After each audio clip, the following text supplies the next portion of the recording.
ആപ്ലിക്കേഷൻ്റെ ഇന്നത്തെ ക്ലാസ്സിൽ നമ്മൾ യൂസർ ഡിഫൈൻ ഫങ്ഷൻസ് വെച്ച് ഒരു ഫങ്ഷൻ നമ്മൾ ക്രിയേറ്റ് ചെയ്തിട്ട് ഒരു പ്രോഗ്രാം നമുക്ക് അതിൻ്റെ അകത്ത് റൺ ചെയ്ത് നോക്കാം.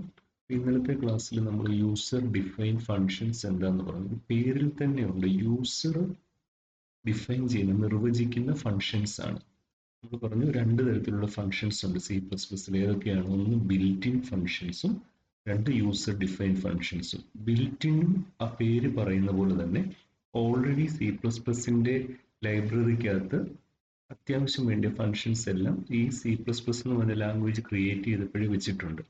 അപ്പോൾ അതിനെയാണ് നമ്മൾ ബിൽറ്റ് ഇൻ എന്ന് പറയുന്നത്, ബിൽറ്റ് ഇൻ ഫങ്ഷൻസ്. നമ്മൾ ഇന്നലെ ക്ലാസ്സിൽ കണ്ടു, ഈ ബിൽറ്റ് ഇൻ ഫങ്ഷൻസ് മാത്രം പോരാ ഒരു പ്രോഗ്രാം എഴുതാൻ. നമുക്ക് സ്വന്തമായിട്ട് യൂസറിന് സ്വന്തമായിട്ട് ഫങ്ഷൻസ് ഡിഫൈൻ ചെയ്യേണ്ടതായിട്ട് വരും. അപ്പോൾ C++ അതിനുള്ള ഫെസിലിറ്റിയും പ്രൊവൈഡ് ചെയ്തിട്ടുണ്ട്, യൂസർ ഡിഫൈൻ ഫങ്ഷൻ. ഈ യൂസർ ഡിഫൈൻ ഫങ്ഷൻസിൻ്റെ നമ്മൾ ഇന്നലെ പറഞ്ഞ് ഓർക്കുന്നുണ്ടോ? ഇതിൻ്റെ അകത്ത് ഈ ഫങ്ഷൻ്റെ പേര്, ഈ ഫങ്ഷൻ്റെ അകത്ത് എന്ത് ഡേറ്റ വേണം, ഇതിൻ്റെ ടാസ്ക് പെർഫോം ചെയ്യാൻ എന്ത് സ്റ്റേറ്റ്മെൻറ്റ് എഴുതേണ്ടത്, ഇതെല്ലാം യൂസറാണ് ഡിഫൈൻ ചെയ്യുന്നത്. ഓക്കെ, അപ്പോൾ അതിനെയാണ് യൂസർ ഡിഫൈൻ ഫങ്ഷൻ എന്ന് പറയുന്നത്. നമ്മൾ ഇന്നലെ ഒരു ഫങ്ഷൻ കണ്ടു. ആ ഫങ്ഷൻ്റെ അകത്ത് അതായത് രണ്ട് നമ്പറിൻ്റെ സമ്മ് കാണാനുള്ള ഫങ്ഷൻ. അപ്പോൾ നോക്കുക, ആ ഫങ്ഷന് ഒരു 4 ഡിഫറെൻറ്റ് വേസിലാണ് അത് എഴുതിയത്. ഓർക്കുന്നുണ്ടായിരിക്കും. ഈ ഫസ്റ്റ് കേസ് എന്ന് പറഞ്ഞു കഴിഞ്ഞാൽ without argument and without A return value. എന്താണ് ആർഗ്യുമെന്റ് എന്നൊക്കെ ഇന്നത്തെ ക്ലാസ് ശ്രദ്ധിച്ചവർക്ക് മനസ്സിലാവും. ഈ പാരന്തസിസിനുള്ളിൽ കൊടുക്കുന്ന വാല്യൂ, അതിനെയാണ് പാരാമീറ്റേഴ്സ് അല്ലെങ്കിൽ ആർഗ്യുമെന്റ്സ് എന്ന് പറയുന്നത്. So in the first case, it is in function 1, there is no argument and no return value. ഇവിടെ റിട്ടേൺ എന്ന് പറയുന്ന ഒരു വാല്യൂ ഇല്ല. സെക്കൻഡ് കേസിൽ ശ്രദ്ധിച്ച് നോക്കിയാൽ അറിയാം, ആർഗ്യുമെന്റ്സ് ഇല്ല, പക്ഷെ റിട്ടേൺ വാല്യൂ ഉണ്ട്. So no argument, return value. Third കേസിൽ ഫങ്ഷൻ 3 എന്നുള്ളത് നോക്കിക്കേ, ഇവിടെ ആർഗ്യുമെന്റ് ഉണ്ട്, പക്ഷെങ്കിൽ റിട്ടേൺ വാല്യൂ ഇല്ല. ലാസ്റ്റ് കേസിൽ നോക്കുക, ആർഗ്യുമെന്റ് ഉണ്ട്, റിട്ടേൺ വാല്യൂ ഉണ്ട്. അപ്പോൾ അത് വ്യത്യസ്തമായിട്ടുള്ള 4 വ്യത്യസ്ത രീതി എന്ന് പറഞ്ഞു കഴിഞ്ഞാൽ ഏതൊക്കെയാണ് നോക്കിക്കേ. ഈ സം1, സം2, സം3, സം4 എന്ന് പറയുന്നത് നമ്മളിവിടെ കൊടുത്തിരിക്കുന്ന ഫങ്ഷന്റെ പേരാണ്. നിങ്ങളിവിടെ നോക്കിയാൽ തന്നെ അറിയാം, ഫങ്ഷന്റെ പേര് കൊടുത്തിരിക്കുന്ന യൂസർ സം1, സം2. നമ്മുടെ ഇഷ്ടത്തിന് നമ്മൾ ഒരു പേര് കൊടുക്കുക, നമുക്ക് ഇഷ്ടമുള്ള പേര് കൊടുക്കുക. എന്നാൽ ഈ പ്രോഗ്രാമിനെ ഏകദേശം റിലേറ്റ് ചെയ്യുന്ന ഒരു പ്രോഗ്രാം കൊടുക്കാൻ ശ്രദ്ധിക്കുക. ഇവിടെ സം1ന് പകരം ഇവിടെ വേറെ എന്തെങ്കിലും ഒരു പേര് കൊടുത്താലും അത് വർക്ക് ചെയ്യും. പക്ഷേ നമുക്ക് നമ്മുടെ പ്രോഗ്രാം കാണുന്ന ആള്, നമ്മൾ എഴുതുന്ന പ്രോഗ്രാം നമ്മൾ മാത്രമല്ല, ചിലപ്പോൾ അതിന്റെ കോഡ് വേറൊരാളും ആക്സസ് ഉള്ളവരായിരിക്കും. അപ്പൊ നമ്മൾ എഴുതുന്ന പ്രോഗ്രാം എന്താണെന്ന് ഈ ഫംഗ്ഷനിൽ കൂടെ തന്നെ മനസ്സിലാക്കുന്ന ഒരു പേര് കൊടുക്കാൻ ശ്രദ്ധിക്കുക.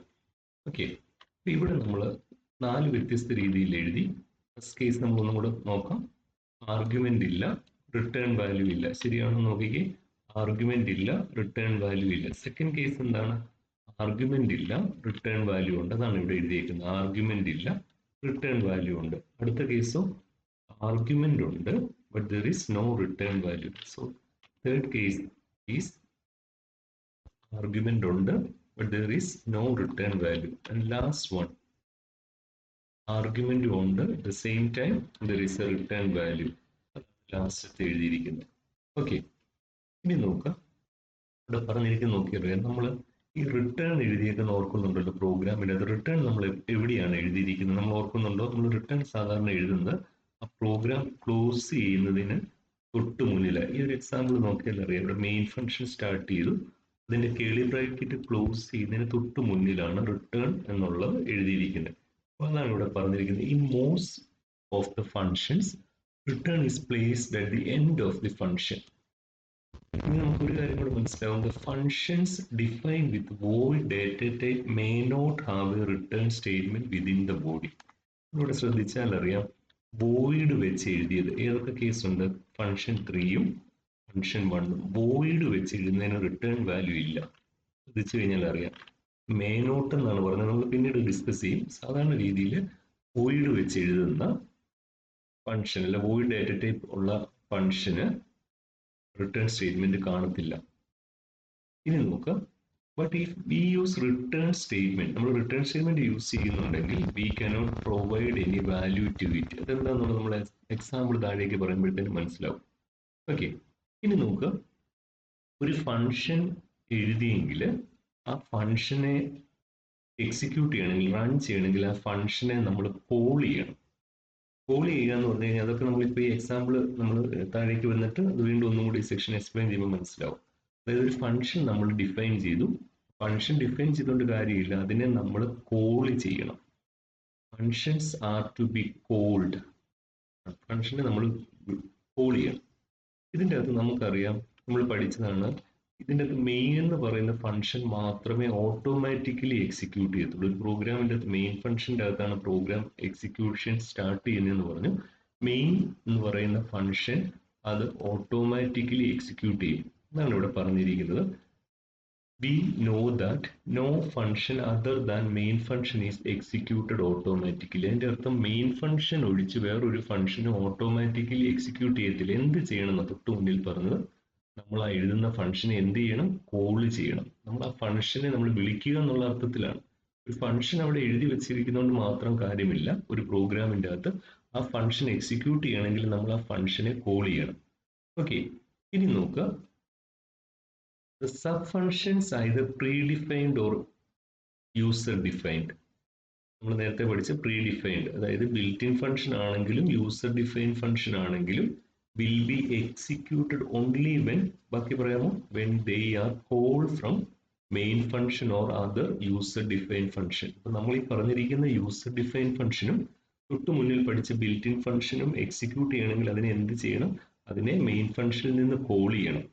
Okay, the code segments within the rectangles of the following program shows എന്ന് പറഞ്ഞ ഒരു എക്സാമ്പിൾ തന്നിരിക്കുകയാണ്. നമുക്ക് ആ എക്സാമ്പിൾ അല്ല, നമുക്ക് വേറൊരു എക്സാമ്പിൾ ചെയ്യാം. നോക്കുക, ഈ ഫംഗ്ഷൻ എഴുതുന്ന ഒരു വ്യത്യസ്തമായിട്ടൊരു രീതിയും കൂടെ പറയാം. നോക്കുക, ഇവിടെ പ്രൊഡക്റ്റ് ഓഫ് ടു നമ്പേഴ്സ് ആണ്, രണ്ട് നമ്പറിന്റെ പ്രൊഡക്റ്റ് കാണാൻ. പക്ഷെ നമ്മളത് സമ്മിന്റെ പ്രോഗ്രാം വെച്ച് ഞാനിപ്പോൾ എക്സ്പ്ലെയിൻ ചെയ്യുകയാണ്. നമുക്ക് ഇവിടെ ഒരു പ്രോഗ്രാം ഉണ്ട്, അതായത് രണ്ട് നമ്പറിന്റെ കൊടുത്തു കഴിഞ്ഞാൽ, അതിന് 5ഉം 6ഉം കൊടുത്തു കഴിഞ്ഞാൽ 5 into 6 എന്ന് കിട്ടണം. ഇവിടെ നിങ്ങൾ നോക്കിക്കുക, നമ്മൾ സാധാരണ പോലെ എഴുതിയിട്ടേ ഈ മൂന്നാമത്തെ ലൈന് വന്നപ്പോൾ ഒരു വ്യത്യാസം കണ്ടോ, ഇൻഡ് മെയിൻ അല്ല, മെയിനിന് മുമ്പ് ഇവിടെ ഒരു ഫംഗ്ഷൻ എഴുതി കണ്ടോ, ഇവിടെ ഒരു ഫംഗ്ഷൻ എഴുതി. ഇതിനെന്താ പറയുന്നത്, ഇന്നലത്തെ ക്ലാസ് ശ്രദ്ധിച്ചവർക്കറിയാം, ഇതിന് ആർഗ്യുമെന്റ്സ് എന്നാണ് പറയുന്നത്. ആർഗ്യുമെന്റ്സ് എങ്ങനെ എഴുതുന്നത്, ആർഗ്യുമെന്റ്സ് എഴുതുന്നത് നമ്മുടെ അതിന്റെ വേരിയബിളിന് മുന്നിൽ പ്രിസീഡഡ് ബൈ ഡാറ്റ ടൈപ്പ്, ഒന്നിലധികം ആർഗ്യുമെന്റ്സ് ഉണ്ടെങ്കിൽ സെപ്പറേറ്റഡ് ബൈ കോമ, പിന്നെ അതിന്റെ കേളി ബ്രാക്കറ്റിനുള്ളിൽ ബോഡി സ്റ്റേറ്റ്മെന്റ് എഴുതി. നോക്കുക, ഇവിടുത്തെ ഈ ഒരു പർട്ടിക്കുലർ കേസിൽ, അതായത് ഈ ഹൈലൈറ്റ് ചെയ്തിരിക്കുന്ന പോർഷൻ്റെ അത് നമുക്കറിയാം, മെയിൻ ഫംഗ്ഷൻ എഴുതുന്നതിന് മുമ്പ് നമ്മൾ ഒരു യൂസർ ഡിഫൈൻ ഫംഗ്ഷൻ എഴുതി. യൂസർ ഡിഫൈൻ ഫംഗ്ഷന്റെ പേരെന്താ, പ്രൊഡക്റ്റ് അല്ലേ, അതിന്റെ ഡാറ്റ ടൈപ്പ് എന്താ, ഇൻഡ്. ഇതെന്താ ചെയ്യുന്നതെന്ന് വെച്ച് കഴിഞ്ഞാൽ നോക്കുക, നമ്മളൊരു പ്രൊഡക്റ്റ് എന്ന് പറഞ്ഞ ഫംഗ്ഷനെ കുറിച്ച് പറഞ്ഞു കൊടുത്തു. അത് കഴിയുമ്പോഴത്തേന് ആ പ്രൊഡക്റ്റ് എന്താ ചെയ്യേണ്ടതെന്ന് പറഞ്ഞു കൊടുത്തു. അത് കഴിയുമ്പോഴത്തേന് ഇതിനുള്ളിൽ മെയിൻ ഫംഗ്ഷനുള്ളിൽ നോക്കുക, പ്രൊഡക്റ്റ് എന്നുള്ളത് നേരത്തെ പറഞ്ഞിട്ടുണ്ട്. നമ്മൾ പറഞ്ഞൊരു ഫംഗ്ഷൻ അവിടെ ഡിഫൈൻ ചെയ്താൽ മാത്രം പോരാ, അതിനെ കോൾ ചെയ്യണം. ഇവിടെ നോക്കുക, കോൾ ചെയ്തിരിക്കുന്ന ഈ ലൈനിലാണ് കണ്ടോ, പ്രൊഡക്റ്റ് എന്ന് കോൾ ചെയ്യും. പ്രൊഡക്റ്റ് എന്ന് കോൾ ചെയ്യുമ്പോൾ എന്ത് സംഭവിക്കുന്നു വെച്ച് കഴിഞ്ഞാൽ, ഈ നമ്മൾ നേരത്തെ എഴുതി വെച്ച ഈ പ്രൊഡക്റ്റ് എന്ന് പറയുന്ന ഈ ഭാഗം ഉണ്ടല്ലോ, അതിവിടെ എക്സിക്യൂട്ട് ചെയ്യും. ഇനി ഇവിടെ രണ്ടാമത്തെ കേസ് നോക്കുക, ഇതും സെയിം പ്രോഗ്രാം തന്നെ, രണ്ട് നമ്പറിന്റെ പ്രൊഡക്റ്റ് കാണാനാണ്. ഇവിടെ നമ്മൾ ഒരു ട്രഡീഷണൽ അപ്രോച്ചാണ്, അതായത് ആദ്യം മെയിൻ ഫംഗ്ഷനുള്ളിൽ നമ്മൾ നമ്മുടെ സ്റ്റേറ്റ്മെന്റ്സ് എല്ലാം എഴുതി. മെയിൻ ഫംഗ്ഷൻ കഴിഞ്ഞ് നമ്മൾ എന്ത് ചെയ്തു, നമ്മളൊരു ഫംഗ്ഷൻ ഡിഫൈൻ ചെയ്തു. ഫംഗ്ഷൻ സെയിം ഫംഗ്ഷൻ തന്നെ, പ്രൊഡക്റ്റ്, ഇവിടെ എഴുതിയ ആ ഫംഗ്ഷൻ തന്നെ പ്രൊഡക്റ്റ്. നമുക്ക് ഒരു കാര്യം മനസ്സിലായി, ഒരു ഫംഗ്ഷൻ എഴുതുന്ന എങ്ങനെയൊക്കെ എഴുതാം, ബിഫോർ മെയിൻ ഫംഗ്ഷൻ, അതായത് ഒരു യൂസർ ഡിഫൈൻ ഫംഗ്ഷനെ നമുക്ക് മെയിൻ ഫംഗ്ഷന് മുമ്പും എഴുതാം, ആഫ്റ്റർ മെയിൻ ഫംഗ്ഷൻ. കണ്ടോ, ഇവിടെ മെയിൻ ഫംഗ്ഷന് മുമ്പാണ് ഒരു ഫംഗ്ഷൻ എഴുതിയിരിക്കുന്നത്. ഇവിടെ നമ്മുടെ സാധാരണ രീതിയിൽ ഒരു മെയിൻ ഫംഗ്ഷൻ എഴുതി കഴിഞ്ഞ് ആണ് ഇവിടെ ഫംഗ്ഷൻ എഴുതിയിരിക്കുന്നത്. ഈ രണ്ടാമത്തെ രീതി ചെയ്യുമ്പോൾ എന്താ സംഭവിക്കുന്നത് നമുക്ക് നോക്കാം. രണ്ട് നമ്പറിന്റെ സമ്മ് കാണാനാണ്. നമ്മൾ ഇവിടെ ചെയ്യുന്ന സാധാരണ രീതിയിലാണ്, ആദ്യം മെയിൻ ഫംഗ്ഷൻ, അത് കഴിഞ്ഞിട്ടത്തേന് ഒരു user define function. Third line വരെ ഡൗട്ട് കാണത്തില്ല. ഫോർത്ത് ലൈനിൽ നമുക്കറിയാം അതിന് വേണ്ടിയ വേരിയബിൾസ് ആണ് നമുക്ക് രണ്ട് നമ്പറിന്റെ സം ആണ് പ്രൊഡക്റ്റ് അല്ല നമ്മൾ കാണുന്നത്. ആൻസർ എന്ന് പറയുന്ന ആൻസർ കിട്ടാൻ വേണ്ടി രണ്ട് നമ്പറിനെ റെപ്രസെന്റ് ചെയ്യാൻ വേണ്ടി നം1 നം2 എൻ്റർ ടു നമ്പേഴ്സ്. കൊടുക്കുന്ന നമ്പർ ആദ്യത്തെ നമ്പർ നം1ലേക്കും വരണം നം2ലേക്കും വരണം. നമ്മൾ സാധാരണ രീതിയിൽ കാസ്കേഡ് ചെയ്തേക്കുവാണ്. ആദ്യത്തെ നമ്പർ നം1ലേക്കും വരും, രണ്ടാമത്തെ നമ്പർ നം2. ഇനി നോക്കുക, ആൻസർ എന്ന് പറയുന്ന ഇതിൻ്റെ അകത്ത് എന്താ വരണ്ടേ? ഈ രണ്ട് നമ്പറിന്റെയും സമ്മ. അതിനുവേണ്ടി എന്ത് ചെയ്തു? സം എന്ന് പറയുന്ന ഒരു ഫംഗ്ഷനെ കോൾ ചെയ്തു. എന്നിട്ട് അതിൻ്റെ ഉള്ളിൽ ആർഗ്യുമെന്റ് എന്തുകൊണ്ടാണ് നം1 നം2 ഇവിടെ ഡേറ്റ ടൈപ്പ് ഇല്ലാത്തതെന്നൊക്കെ നിങ്ങൾക്ക് സംശയം തോന്നും. അതൊക്കെ എന്താണെന്നുള്ളത് എക്സ്പ്ലെയിൻ ചെയ്യാം. നമുക്ക് ഇവിടെ ഒരു ഫംഗ്ഷൻ എഴുതി, ഫംഗ്ഷന്റെ പേര് സമ്മ, പിന്നെ അതിൻ്റെ ഡേറ്റ ടൈപ്പ്, അതിൻ്റെ അകത്ത് വേരിയബിൾ എഴുതി നം1 നം2. എന്നിട്ട് സി ഔട്ട് സമ്മ ആൻസർ കൊടുത്തു, റിട്ടേൺ 0. ഇനി നോക്കുക, മെയിൻ ഫംഗ്ഷൻ കഴിഞ്ഞിട്ട് നമ്മൾ ഈ സം എന്ന് പറഞ്ഞ ഫംഗ്ഷനെ ഡിഫൈൻ ചെയ്യാൻ പോവാണ്. ഇൻറ്റ് സമ്മ, അതിൻ്റെ അകത്ത് രണ്ട് വാല്യൂസ് ഉണ്ട്, ഇൻറ്റ് എ ഇൻറ്റ് ബി. ഇനി എസ് എന്ന് പറയുന്ന ഒരു വേരിയബിൾ ഉണ്ട്. എസിൻ്റെ അകത്ത് എന്താണ്? നമുക്ക് സമ്മ കാണേണ്ടത്. എസ് എന്ന് പറഞ്ഞാൽ എന്താ? A plus B. എന്നിട്ട് റിട്ടേൺ എസ് എന്ന് കൊടുത്തു. ഇവിടെ ശ്രദ്ധിച്ചറിയാം, റിട്ടേൺ 0 അല്ല, ഈ എസിൻ്റെ അകത്താണ് നമ്മൾ കൊടുത്തിരിക്കുന്ന ഈ ഫംഗ്ഷന്റെ വാല്യൂ ഹോൾഡ് ചെയ്തിരിക്കുന്നത്. അതിനെയാണ് റിട്ടേൺ ചെയ്യുന്നത്. ഇനി പ്രോഗ്രാം ജസ്റ്റ് ഒന്ന് നോക്കുക. ഇനി ഇത് കമ്പൈൽ ചെയ്യുമ്പോഴുള്ള ഒരു എറർ എന്താ വരുന്നത് നമുക്ക് നോക്കാം. ഇത് കമ്പൈൽ ചെയ്യുമ്പോൾ ഒരു എറർ ആയിരിക്കും വരുന്നത്. നമുക്ക് നോക്കാം. ഇവിടെ എഴുതിയിരിക്കുന്നത് നോക്കുക, ഇവിടെ ഒരു സം ഫംഗ്ഷൻ, അതായത് ഇവിടെ പറയുകയാണ് sum was not declared in the scope. എത്രാമത്തെ ലൈനിലാണ്? 8ാമത്തെ ലൈനിൽ ഒരു എറർ ഉണ്ടെന്ന് പറഞ്ഞേക്കുവാണ്. എന്താ എറർ എന്നും പറഞ്ഞു. ഇത് ഈ സം എന്ന് പറയുന്ന ഈ ഫംഗ്ഷൻ അത് not declared in the scope, ഈ സ്കോപ്പിലല്ല, അതായത് ഇതിനുള്ളിൽ സം എന്ന് പറയുന്നതിന് പ്രസക്തി ഇല്ലെന്ന്. ഇതെന്താ സംഭവിച്ചതെന്ന് വെച്ച് കഴിഞ്ഞാൽ നിങ്ങൾ നോക്കിക്കേ, ഈ മെയിൻ ഫംഗ്ഷൻ എഴുതിയപ്പോൾ ഈ സമ്മിനെ നമ്മൾ കോൾ ചെയ്തു, പക്ഷെ സം എന്താണെന്നൊന്നും ഇവിടെ പറഞ്ഞു കൊടുത്തിട്ടില്ല. അപ്പൊ ഈ ലൈനിൽ എത്തുമ്പോഴത്തേന് ഈ കമ്പൈലറിന് ഇത് ഡിറ്റക്ട് ചെയ്യാൻ പറ്റത്തില്ല. അപ്പോൾ കമ്പൈലർ എന്ത് ചെയ്യുന്ന വെച്ചാൽ, കമ്പൈലറിന് സം എന്താണെന്നൊന്നും നമ്മൾ പറഞ്ഞു കൊടുത്തിട്ടില്ല. സം എവിടെയാണ് പറഞ്ഞു കൊടുത്തേക്കുന്നത്? മെയിൻ ഫംഗ്ഷൻ കഴിഞ്ഞാണ്. അപ്പൊ നമ്മൾ ഓൾറെഡി പറഞ്ഞു, നമ്മുടെ ഒരു പ്രോഗ്രാം ആക്ച്വലി സ്റ്റാർട്ട് ചെയ്യുന്ന മെയിൻ ഫംഗ്ഷനുള്ളിലാണ്. മെയിൻ ഫംഗ്ഷനുള്ളിലാണ് ആ ഫംഗ്ഷനെ കോൾ ചെയ്തേക്കുന്നത്. പക്ഷെ ഈ ഫംഗ്ഷൻ എന്താണെന്ന് പറഞ്ഞു കൊടുത്തിരിക്കുന്നത് നോക്കിക്കുക, ഈ 13ാമത്തെ ലൈനിൽ ഇവിടെയാണ്. അതായത് നമ്മുടെ മെയിൻ്റെ കേളി ബ്രാക്കറ്റ് ക്ലോസ് ചെയ്ത് കഴിഞ്ഞിട്ടാണ്. അതുകൊണ്ട് ഈ സെക്ഷൻ എക്സിക്യൂട്ട് ചെയ്യുന്ന ആദ്യം അവിടെ എത്തിയപ്പോൾ സം എന്താണെന്ന് അതിന് മനസ്സിലായിട്ടില്ല. സം ഈ സ്കോപ്പിനുള്ളിൽ സം എന്താണെന്ന് ഡിക്ലെയർ ചെയ്തിട്ടില്ലെന്നാണ് പറഞ്ഞേക്കുന്നത്. അല്ലെങ്കിൽ അത് ഈ ഒരു സെക്ഷനുള്ളിൽ അതിന്റെ ഡിക്ലറേഷൻ നടന്നിട്ടില്ലെന്നാണ് പറയുന്നത്. അതുകൊണ്ടാണ് ഈ പ്രോഗ്രാം എക്സിക്യൂട്ട് ചെയ്തത്. അവിടെ എററാണ്. അപ്പൊ നമ്മൾ എന്ത് ചെയ്യണമെന്ന് അറിയാമോ? നമ്മൾ ചെയ്യേണ്ടത് എന്താന്ന് പറയാൻ വേണ്ടിയിട്ടാണ് നമ്മൾ ഒരു ഫംഗ്ഷൻ എവിടെയൊക്കെ എഴുതാം, മെയിനിന് ശേഷം എഴുതാം, മെയിനിന് മുമ്പിലും എഴുതാം. ഇവിടെ നമ്മൾ നോക്കിയാൽ അറിയാം, ഇത് മെയിനിന് ശേഷമാണ് ഫംഗ്ഷൻ എഴുതിയിരിക്കുന്നത് ഇപ്പോഴത്തെ പ്രോഗ്രാം. അല്ലെങ്കിൽ നോക്കുക, ഫംഗ്ഷൻ ആദ്യം എഴുതിയിട്ട് മെയിൻ. അപ്പോൾ ഇവിടുത്തെ ഈ ഒരു കേസിൽ നോക്കിയാൽ അറിയാം, നമ്മൾ ഫംഗ്ഷൻ ഇവിടെ കോൾ ചെയ്തേക്കുക, പക്ഷെ ഫംഗ്ഷൻ ഡിഫൈൻ ചെയ്തേക്കുന്ന 13ാമത്തെ ലൈനിലേ ഉള്ളൂ. അവിടെ അതുകൊണ്ട് എന്ത് ചെയ്യണം? ഈ ഫംഗ്ഷൻ എന്താണെന്ന് ഒരു ഹിന്റ് ഇവിടെ കൊടുക്കണം. ഈ ഫംഗ്ഷൻ എന്താ ചെയ്യുന്നത്, അതിന് എന്തൊക്കെ ഡാറ്റ ടൈപ്പ് വേണം എന്നുള്ളത്, അല്ലെങ്കിൽ എന്തെല്ലാം എത്ര വേരിയബിൾസ് വേണം, അതിന് നമ്പർ ഓഫ് വേരിയബിൾസിന്റെ എണ്ണം പറഞ്ഞു കൊടുത്താൽ മതി. അതൊക്കെ ഇതിനുള്ളിൽ ചെയ്യണം. അതെങ്ങനെ ചെയ്യുന്നതെന്ന് വെച്ച് കഴിഞ്ഞാൽ, നമ്മുടെ ഡാറ്റ ടൈപ്പ് ഫംഗ്ഷന്റെ നമുക്കറിയാം ഇന്റ് ആണ്. ഇവിടെ നോക്കിയാൽ അറിയാം ഫംഗ്ഷന്റെ data type int. Int sum നമ്മൾ ഇങ്ങനെ പറഞ്ഞു കൊടുക്കുമ്പോൾ അതിന് വേണ്ടിയ വേരിയബിളിന്റെ പേര് മാത്രം പറഞ്ഞു കൊടുത്താൽ മതി. രണ്ട് വേരിയബിൾ ഉണ്ട്, എയും ബിയും ആണ്.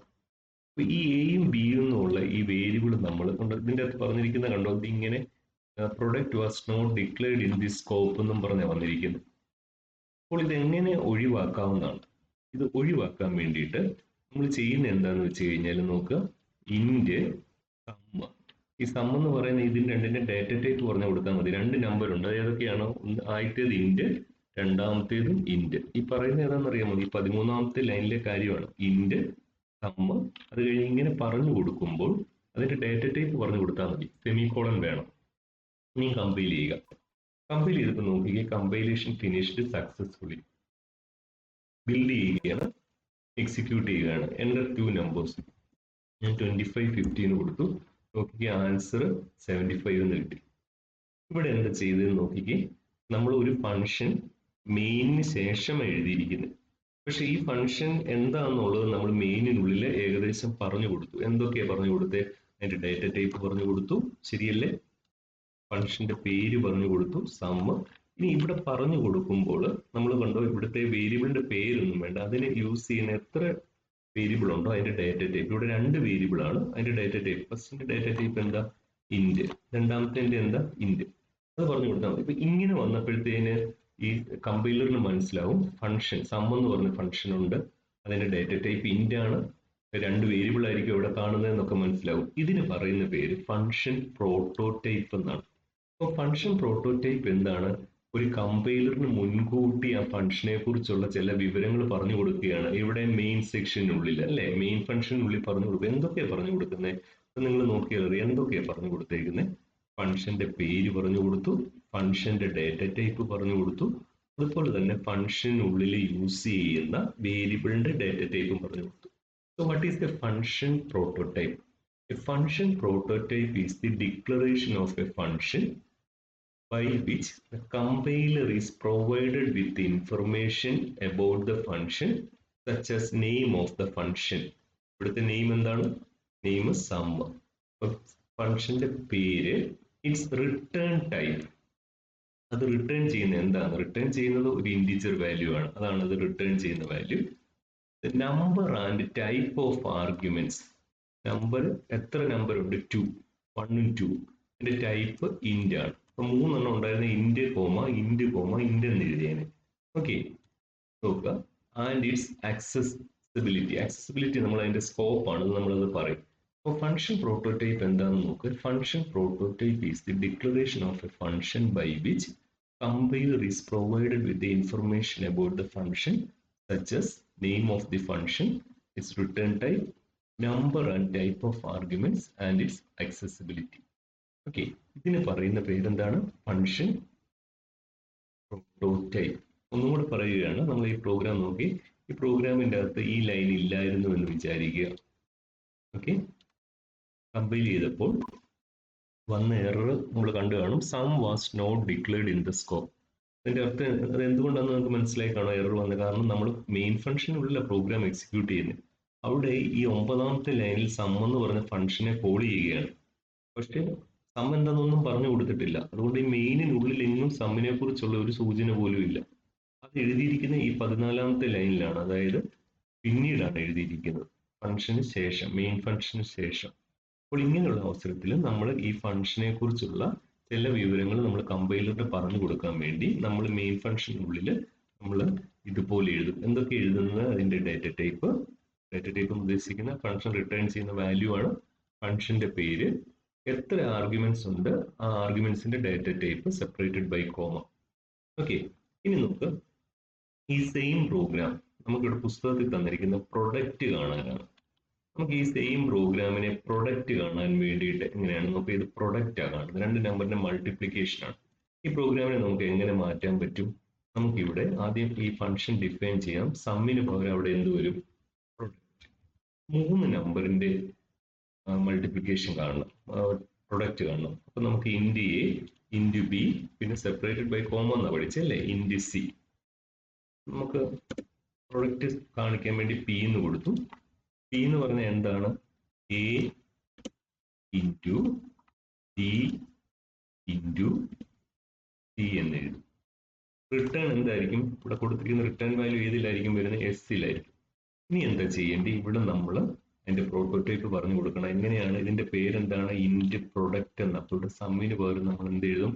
പ്രൊഡക്റ്റ് എന്ന് എഴുതി.